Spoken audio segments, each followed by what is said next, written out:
Happy Friday, hockey fans. Welcome into another edition of Daily Faceoff live as we close out our week live on the Daily Faceoff YouTube and brought to you by Fountain Tire. You and your family's safety is important. Fountain Tire specializes in tire and auto service, and you don't have to settle for a good deal or good customer service because at Fountain Tire, they do both. And right now, you can save up to $225 on a set of 4 select tires, including Goodyear, up until December 14th. Plus, save an extra $50 on any service of $150 or more. Some restrictions apply. Stop in a Fountain Tire, make an appointment, or visit them online at fountaintire.com. Happy Friday to Frank Seravalli.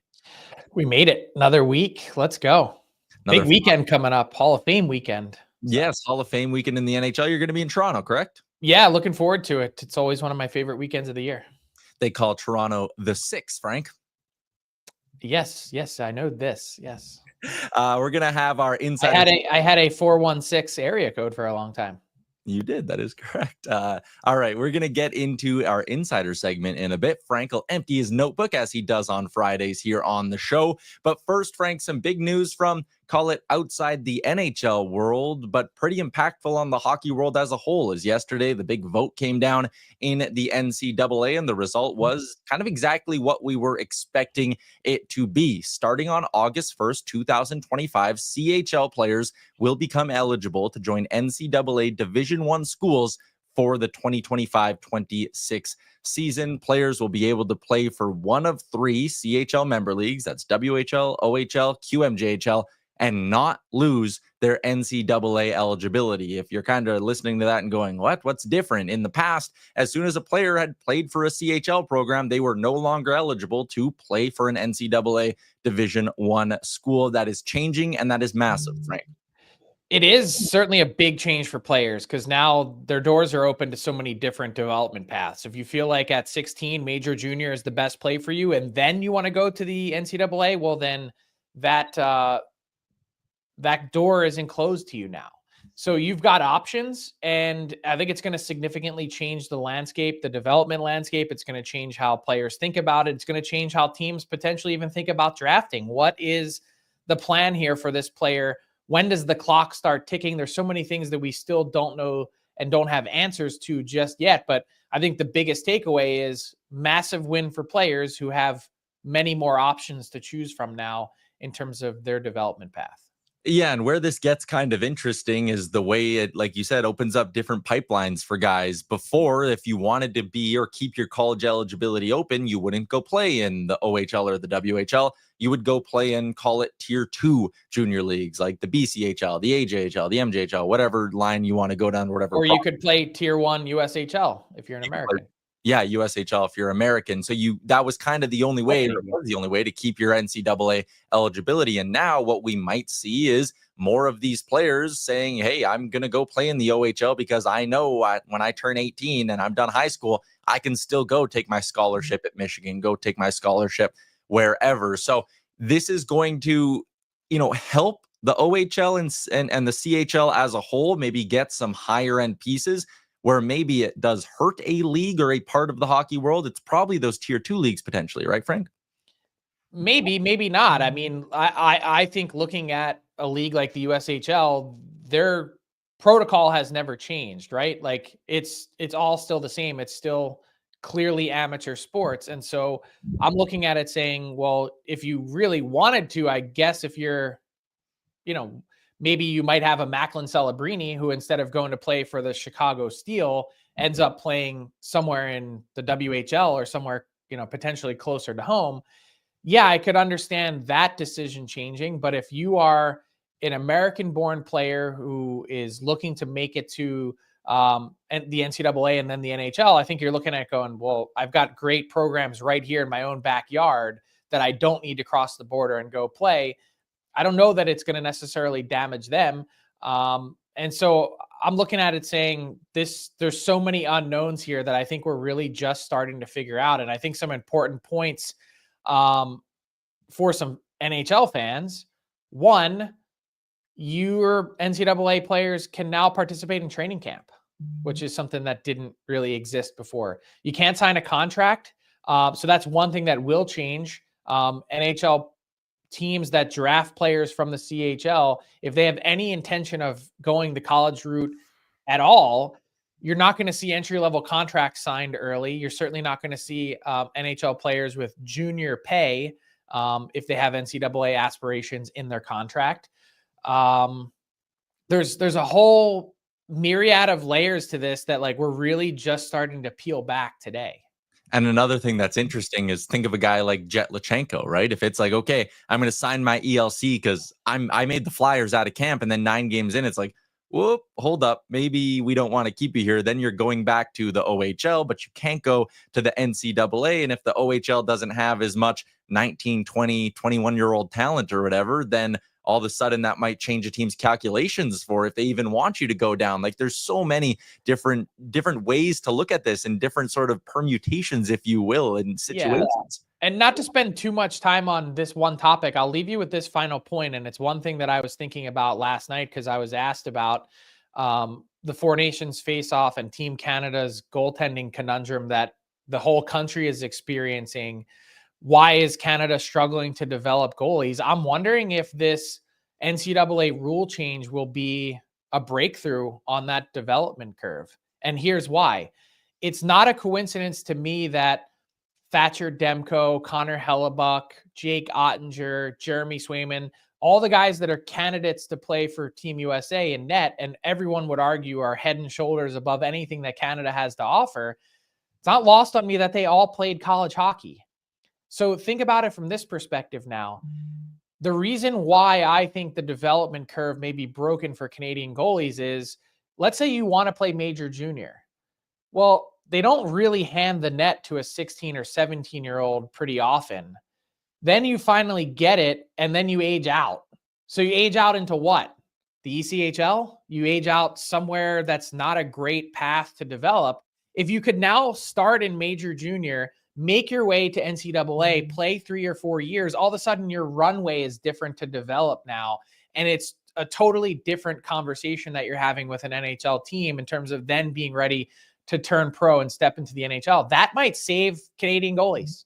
Just one little permutation right there, not to spend 8 minutes talking about it, but that's a really interesting change.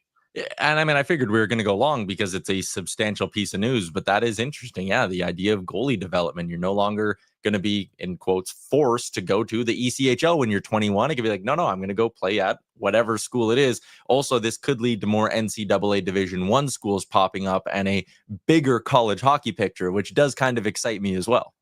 Yeah, I mean, the possibilities are endless. Yeah. All right, let's go into the NHL and what we saw last night, starting with the Winnipeg Jets, Frank, who are the first team in over 15 years to start 3-1. They do it with a 1-0 victory over the Colorado Avalanche, the second straight shutout for Connor Hellebuck, who has been absolutely lights out this season. And I got an interesting comment here from SK. It says, Winnipeg born, Winnipeg Jets fan for life, but the Jets just aren't that good. They are at least 3, maybe 4 players away from that. But this is the important part. The Avs dominated them last night. And I take that, Frank, and I say, that's what makes the Jets so dangerous, is even on a night where they get dominated, this guy who you're seeing on your screen with a 1.91 goals against average, even if the Jets aren't at their best, Connor Hellebuck can just go, all right, boys, I got you tonight. Don't worry. Like, they're so multifaceted. It's a really nice security blanket to have, right? I mean, it's such a good feeling, I'm sure, if you're a Jets player, knowing that that's behind you and backstopping you. I'll say that the biggest surprise for me for the Jets this season is not their defense or commitment to it or the way Hellebuck's played. Where the heck did this offense come from?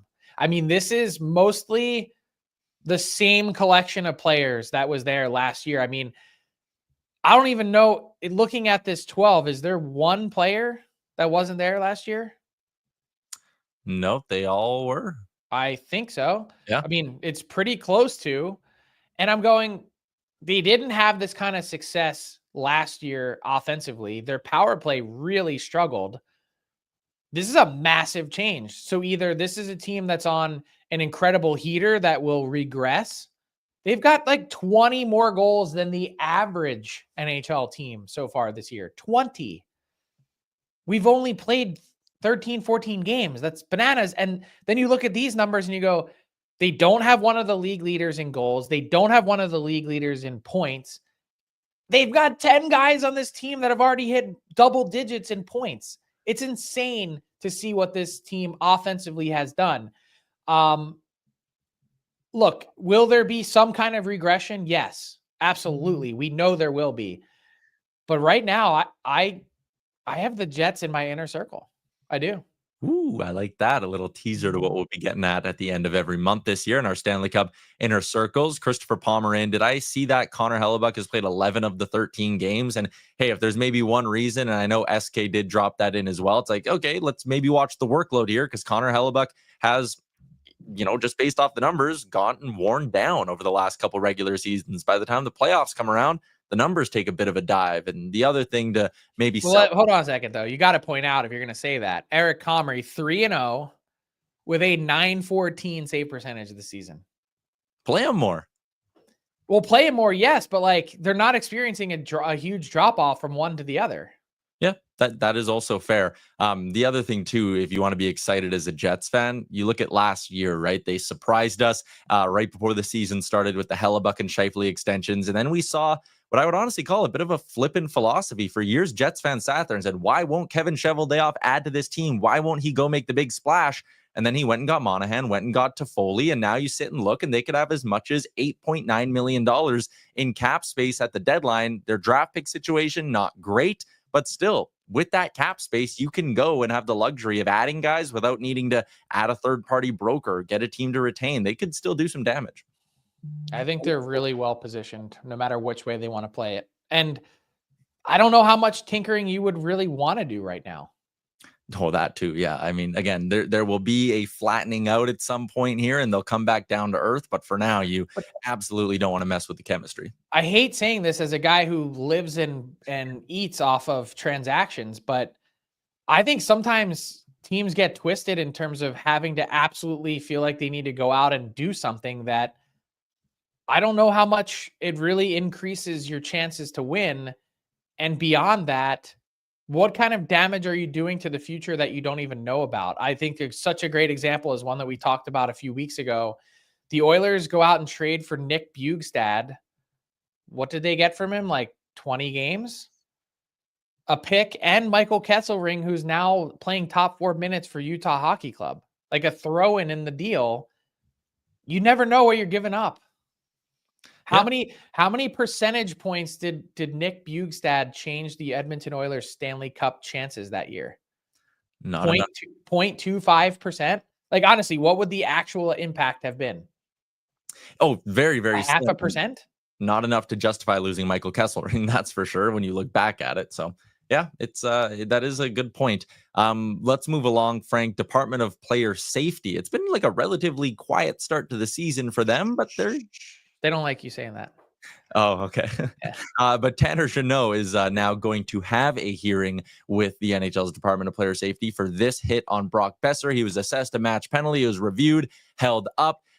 Again, contact with the head, automatically you think that's got to be a match. If you want to maybe put yourself in Tanner Jeannot's shoes for a second here, arms stay down. Is that maybe what could save him from a longer suspension here? Look, I want to be super clear about my feelings on this hit. I don't like one part of it. I think it's ugly. And I hate seeing Brock Besser absolutely dazed and confused as he's trying to get up. It's really, really difficult to stomach. There's a couple things about this that I think are probably some misnomers, though. And I think these might get picked apart in the hearing. And it is a slam dunk hearing, but I don't think it's going to be a super lengthy suspension.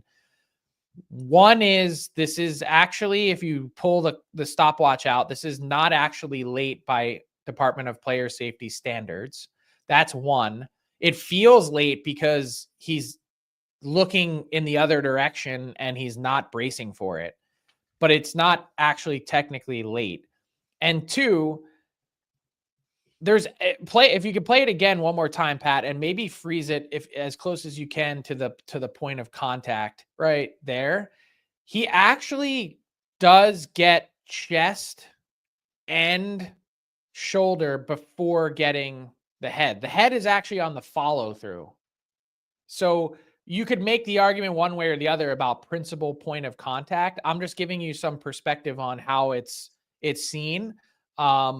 It looks really cut and dry. I don't know that it actually is. So, point being, this is going to be a suspension. It's not going to be an insanely long one. Yeah, I agree with you. Like when you first watch the hit, it's like, whoa, predatory, looking at a player in a defenseless spot, if you want to call it that. And then as you kind of did there and you break it apart kind of piece by piece, it's like, okay, that's not like a chicken wing to a guy Not a chicken wing. The timing we just talked about the timing, and then even the angle of approach. Like if you think about the direction that he's going into his body, it's not like he's passing by and sort of delivering a glancing blow. Pause it again, Pat, where we had it.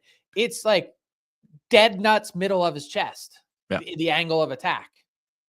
So it just some thought process. This and remember, before you freak out, remember what I said at the very beginning of this. There's not one part of this hit that I like or I think is acceptable. I'm just giving you some perspective.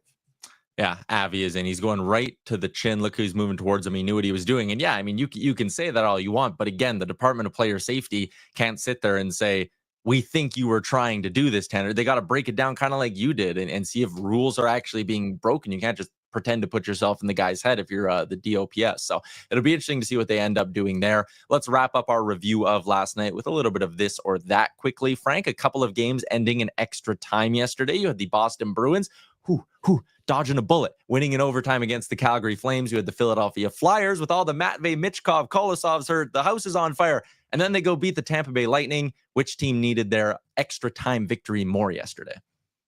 Probably the Bruins. They were up big on Calgary. Probably should find a way to salt it away. Full marks to the Flames for not rolling over. Like it would have been super easy on the road, down 3-1. Hey, we're out of it. That's it. They battle. I think that's been one of the true hallmarks. But for the Bruins, with the scuffling start that they've been off to, it's like a roller coaster ride, night in and night out. They needed it more than the Flyers. Yeah, Jonas Korpisalo with a really good performance in there as well. He's got a 900 save percentage on the year, higher than Jeremy Swayman's. And let's wrap this up with a little. In this economy? Yeah, in this economy, your $8.5 million goalie. I also think he has a higher Korpisalo that has a higher save percentage than Linus Ullmark, who's really been struggling on the road this season out in Ottawa. Ullmark and Swayman this weekend. Head-to-head, very good tie-in into I outlined a few of the games I'm keeping a close eye on over the next couple of days. Frank, Detroit, Toronto tonight should be a good one. We'll touch on Austin Matthews in a second here. Dallas, Winnipeg, a battle for the top in the Central coming tomorrow. You got Washington, Pittsburgh tonight as well. Then Toronto, Montreal tomorrow. Vancouver, Edmonton is the late one on Hockey Night in Canada. Nashville desperately needs a win against Utah, who's above them in the Central Division standings. If you had to put some pressure, Frank, on one team, who needs a win the most this weekend in one of these big matchups? Or go off the board?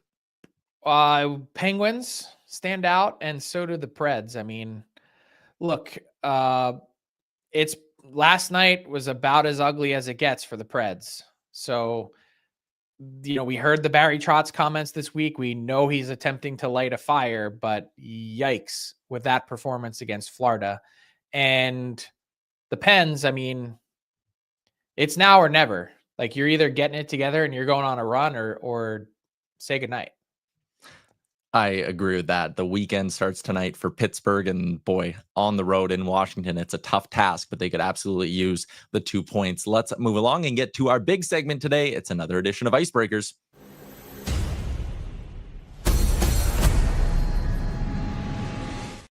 Couple of injury situations we're keeping an eye on this week in Icebreakers. Starting out in Vancouver, Frank, still no Thatcher Demko, but are we getting closer to seeing him return to the Canucks crease? We are. There's growing hope that Thatcher Demko will be back for the Vancouver Canucks before the end of November.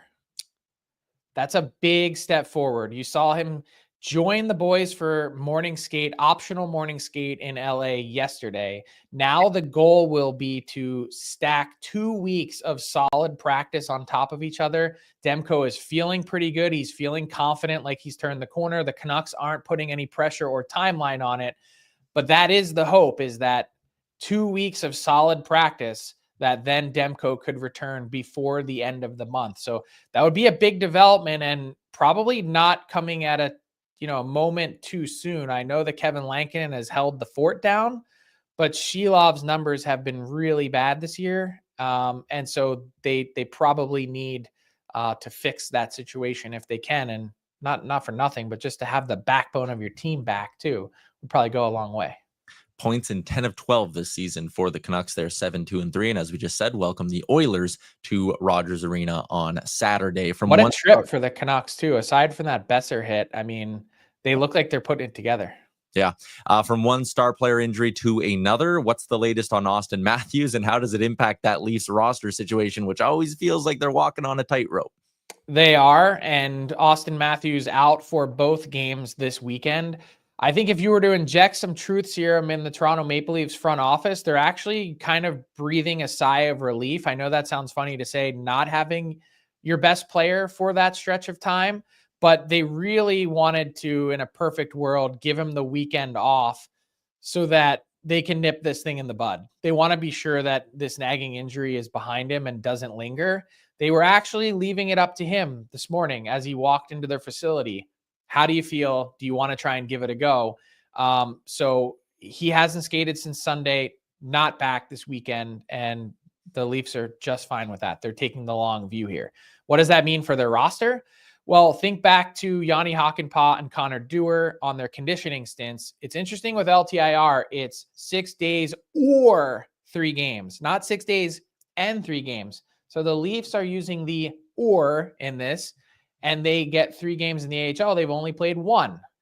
So they've got the option this weekend. If they wanted to, they could end the conditioning stint early for Connor Dewar and put him in the lineup, which I don't think is going to happen. They're at 23 men right now. And therein lies the problem. Cap-wise, the Leafs are totally fine. Roster-wise, they've got to unload 2 players in order to bring these guys back onto the roster. The first and easiest way to do that would probably be to put Matt Benning on waivers. I think they've tried to find a taker for him, but the extra year on his deal has prevented that.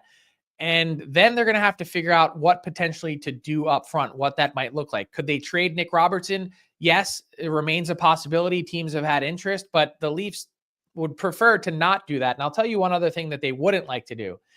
You might look at their lineup and say, hey, well, Philip Myers, he's only played 1 game this season. You could just put him on waivers. The Leafs really don't want to do that. They think with his size that they're on the cusp of figuring something out to be a quiet stay-at-home defenseman and a cheap option for them in their bottom pair. And so they're not ready to give up on him. If push comes to shove and they have to, they might. But just a news flash, if you're trying to figure out a pecking order of who's going to go and who's going to stay, they'd really like to keep Phil Myers if possible.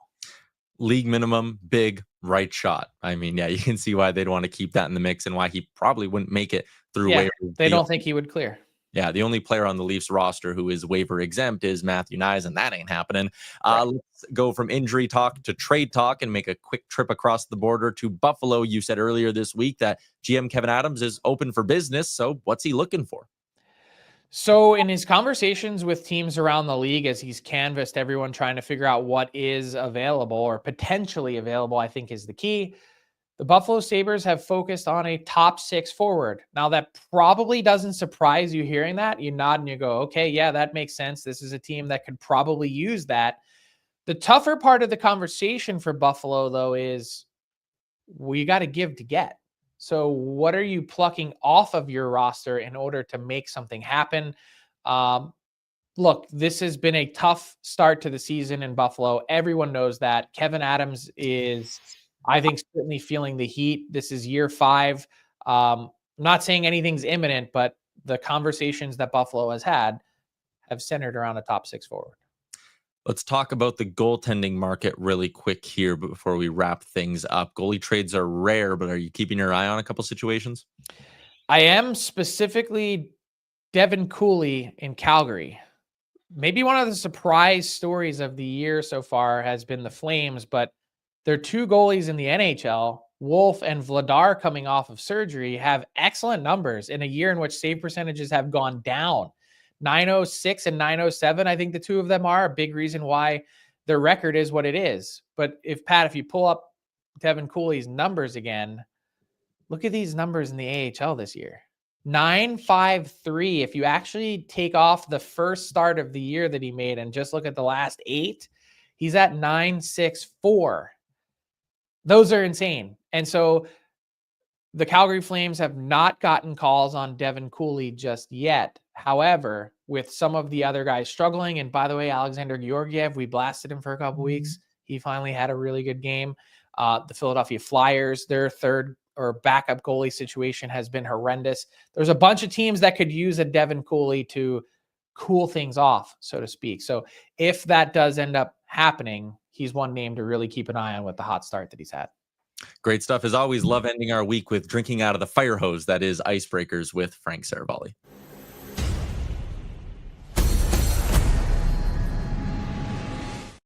Moving along to our Daily Faceoff inbox question, hashtag askdfo. Frank, and I want to play you this absolute beauty from Macklin Celebrini, who's returned to the Sharks lineup and hasn't missed a beat. Give me one word to describe this no-look goal from Celebrini.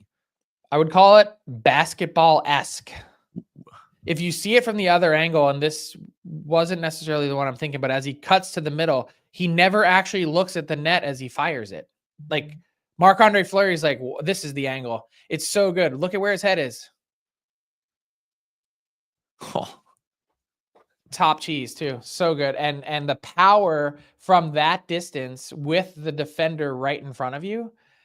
I was saying for a while last year, and if you go back and listen to the Frankly Speaking with Jay Pandolfo, he's like, this guy is physically ready to play in the NHL. That's such an important factor for an 18-year-old.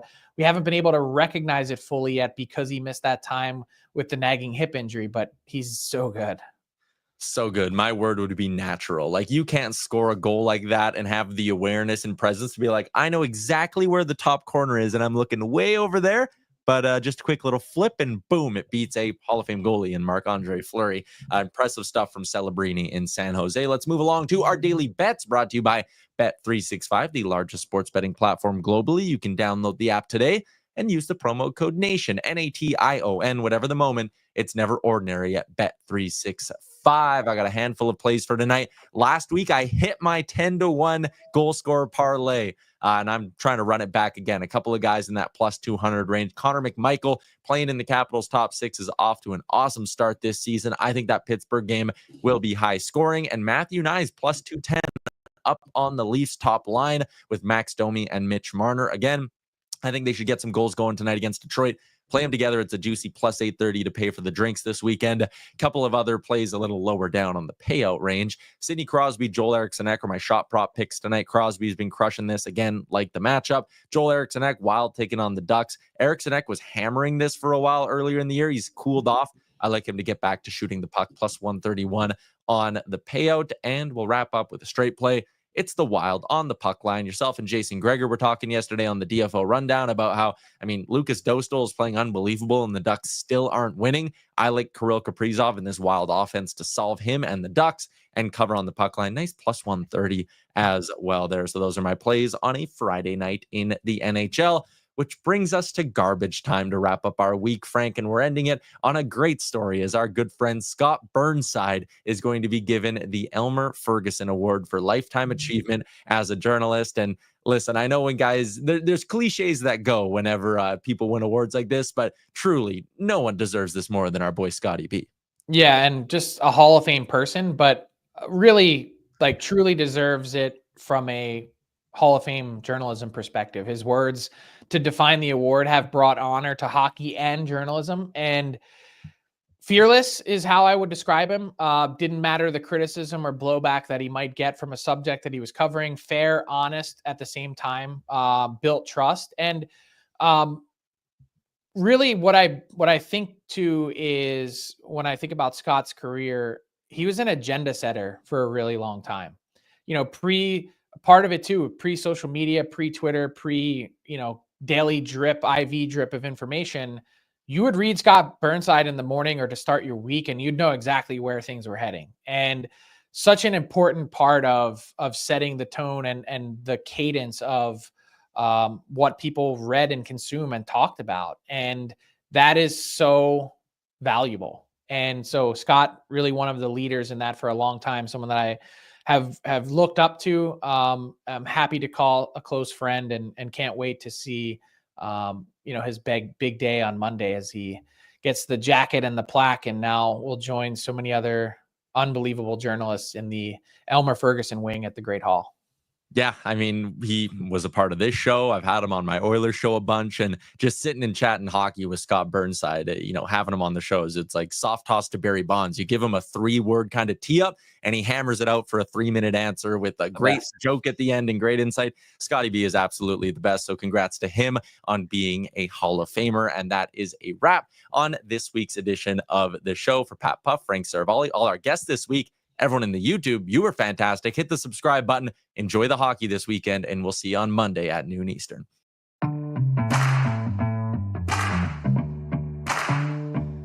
What's up, hockey fans? If you enjoyed that video, then you're going to want to hit the subscribe button to not miss any of our content. From daily live shows with Frank Seravalli, to analysis from former NHLers, to exclusive interviews with some of the biggest names in the hockey world on Frankly Speaking. You're going to want to hit that subscribe button and stay up to date with everything going on in the hockey world.